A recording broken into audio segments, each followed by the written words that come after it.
It's 1643. The American colonies are still brand new. Their future? Uncertain. What would become the oldest college in the United States, Harvard University, is now just 7 years old. And its founders have a radical idea. They want to educate masses of young Puritans to become leaders and evangelists in this strange new world. But there's a problem. They're running out of money, putting the future of the college and their goals at risk. So what do? They take a gamble, launching what is considered to be the first official fundraiser in what would later become the United States. They write a fundraising appeal, print it on paper, and send it across the ocean to England, hoping that wealthy benefactors will invest in their vision. The appeal is called New England's First Fruits. And to their surprise, it works. Now, instead of relying on the crown or the church to fund new endeavors, the norm at that time, private individuals stepped into the role of community donors, changing the perceptions around what philanthropy could or should look like for colonists. But this story isn't just about Harvard.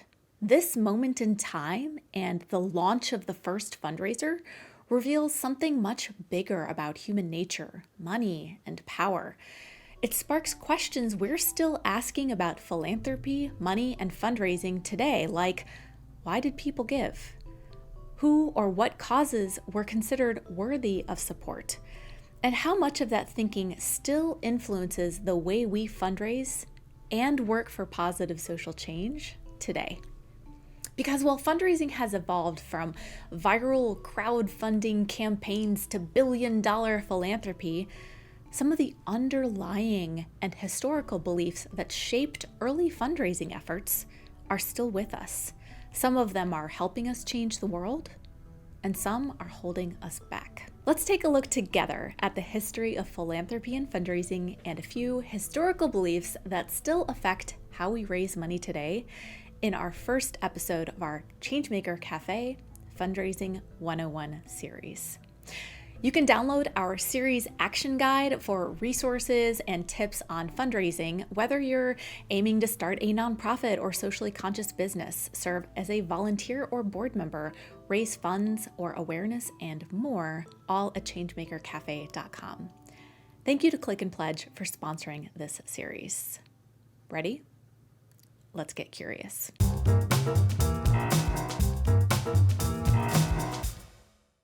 Warning, watching Changemaker Cafe may lead to side effects such as caring a lot, an insatiable desire to help others, growing your skills to change the world, or becoming a leader in your community. For best results, use an open mind and share with all your friends. Philanthropy has been around for a long time across global cultures and religions. The word itself originates from the Greek phrase meaning love of humankind. In ancient Greece and Rome, public benefactors built infrastructure, schools, and temples. In southern Africa, the philosophy of Ubuntu highlights our interconnectedness and calls upon community members to take care of each other. In Islam, zakat, one of the 5 pillars of faith, requires giving a portion of wealth to those in need. And in Christianity, tithing and charitable donations do the same. In Judaism, the concept of tzedakah, which translates to righteousness, emphasizes that charitable acts are a moral responsibility. But philanthropy as we know it in the modern United States didn't really start taking shape until about the Industrial Revolution. While technology was advancing at a rapid pace, so was something more troubling: economic inequality. Due to rapid population growth plus an increasing concentration of wealth in fewer and fewer circles, American society was leaving poor and vulnerable citizens behind. These citizens needed certain services like food or job training, and they couldn't always afford to pay for these things despite their need, which meant that without a market incentive to fill these needs, private businesses just didn't. And a desire to keep the scope of government small and limited in the early days of the Industrial Revolution meant that government wasn't structured to fill the needs of the nation's poor and vulnerable either. So if private businesses weren't stepping in, and neither was the government, who was? Enter a third sector, not business, not government, but something else entirely. This third sector has gone by many names: civil society, the voluntary sector. Today, you probably know it as the nonprofit sector. So I talked to fundraising expert Dr. A.L. Fleming to learn more about this. Our nonprofit organizations are positioned as such that they're able to fill the gap that private business or private enterprise does not fill. And mainly so because a private enterprise or private business, they're certainly for profit. They're looking to generate profit. And on occasion, there is some benefit to the overall community, right? But from a nonprofit organization, they're solely dedicated on whatever their particular area of interest is in ensuring that where private business cannot provide support, they will step in and provide support. So examples of this would be higher education, health opportunities, other ways to help eradicate poverty. These are some of the things that happen as relational to the market theory. And it was based on the premise that democratic nations like the United States would only thrive if they embodied the idea of civil society, the notion that all citizens are linked by common interests and collective activity. So people started to gather to form their own organizations separate from business or government to assist the country's most vulnerable, the poor and the disabled, and animals too. Speaking of, don't forget to subscribe so you don't miss our animal rescue series to learn more about that. When French diplomat Alexis de Tocqueville came to observe the United States in 1831, the idea that everyday people would voluntarily come together to address a need was so unusual that he wrote a whole chapter about it in his book, Democracy in America. As soon as several of the inhabitants of the United States have conceived a sentiment or an idea that they want to produce in the world, they seek each other out. And when they have found each other, they unite. From then on, they are no longer isolated men, but a power one sees from afar, whose actions serve as an example, a power that speaks and to which one listens. Collectively, these new organizations would formalize fundraising to cover the costs of the goods and the services that they aim to offer the poor, bringing it closer to what we see fundraising looks like today. These emerging ideas of community responsibility and helping each other were a major cultural step forward. But that doesn't mean all ideas around philanthropy in the early United States were positive. Keep in mind, we're also talking about a period of American history that was pretty terrible for a lot of people who were subjected to slavery and later segregation, child labor exploitation, and a lack of power to vote, among other things. In fact, remnants from two harmful ideas in particular are still showing up in philanthropy today. Let's put on our curious changemaker hats and take a look. Early philanthropists and volunteers seemed to generally agree that the poor and vulnerable needed community support. But they didn't always agree on one thing: who deserved support. In his 1889 essay, The Gospel of Wealth, Andrew Carnegie argued that the wealthy had a responsibility to distribute their wealth to benefit society. But there was a catch. This charity should only be given to those that they deemed the deserving poor. It were better for mankind that the millions of the rich were thrown into the sea than so spent as to encourage the slothful, the drunken, the unworthy. But many modern-day fundraisers have identified some major problems with this philosophy. The first being, who gets to decide who is deserving? Carnegie's idea assumes that wealthy donors, not the people in need, are the best judges of who should get help. But if only wealthy donors get to make that call, where does that leave the rest of us? It puts all the power in the hands of a few instead of the communities that actually understand their own needs. And today's fundraisers have pointed out this approach is not only unfair, it can actually hold back real social change by taking away the agency of those closest to the change, those impacted. And secondly, the idea of the deserving poor perpetuates unfair stereotypes.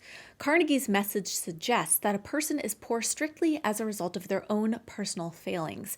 But after decades of sociological research, we know today that many factors, including where a person grew up and their family's historical access to resources, also play a role. This idea is rampant today.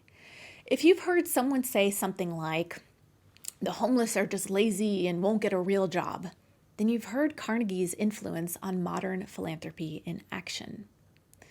Today, many fundraisers advocate for a different approach. It starts with asking ourselves and our communities to question our assumptions about people's situations, because in reality, we never really know what someone's life is like. Secondly, it asks us to include the very people we serve in the discussion. Carnegie could have instead considered, who knows what it's like to be poor better than the poor? Third, this alternative approach asks us to think about not only who is in need today, but how can we go upstream to look at what is contributing to people being in need in the first place. After all, if we could figure out how to end poverty or any of the other issues we're tackling as a society today, we wouldn't have to worry about people being poor, hungry, or homeless at all.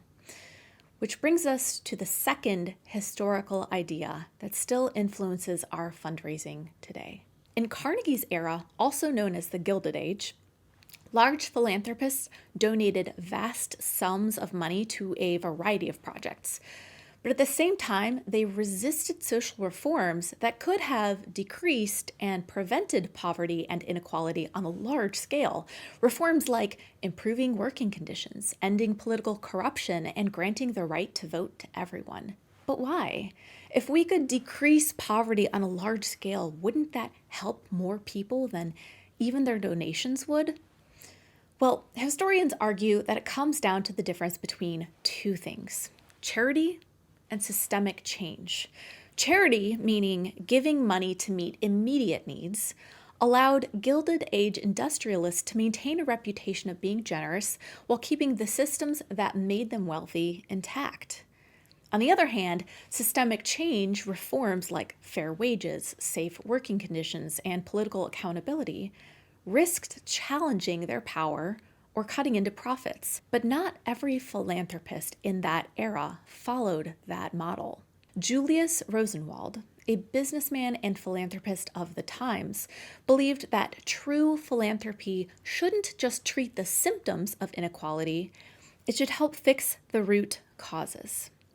Rosenwald's philosophy centered around the idea of empowering communities to thrive on their own. Rather than subscribe to Carnegie's ideas around the deserving poor, he would partner directly with those receiving support to hear their own ideas around what they needed. In one prominent example, he partnered with Booker T. Washington to improve education for African Americans in the segregated South by collaborating to fund the construction of over 5,000 schools between 1912 and 1937. These schools provided quality education to African American children at a time when such opportunities were severely limited. This is the perfect time for our first Changemaker challenge of the series, where we take a moment to reflect and brainstorm ideas. I want to hear from you. What are some ways you think we can address the root causes of issues through fundraising? What's one thing that surprises you about the history of fundraising that we've talked about so far? Share your thoughts in the comments. Let's get a conversation going. Fundraisers today face unique challenges, but understanding the historical origins of some of our modern beliefs and processes can help us reframe these narratives so that we can raise money in a way that creates the most positive change for the most people. At the end of the day, that's why we fundraise, isn't it? As for how we fundraise, if you're looking for a fundraising solution to help your modern-day nonprofit tackle modern-day problems, check out the sponsor of our Fundraising 101 series, Click and Pledge. Click and Pledge is a comprehensive fundraising platform for nonprofits ready to raise money and grow their impacts. Their robust fundraising features include donation forms, in-person fundraising, text to give, peer-to-peer fundraising so you can send out your supporters to go form teams and raise money from their friends and their networks for your cause, video fundraising with donation links embedded directly in your videos, donor outreach tools so you can improve donor retention, a complete Salesforce integration and other integrations, and a lot more.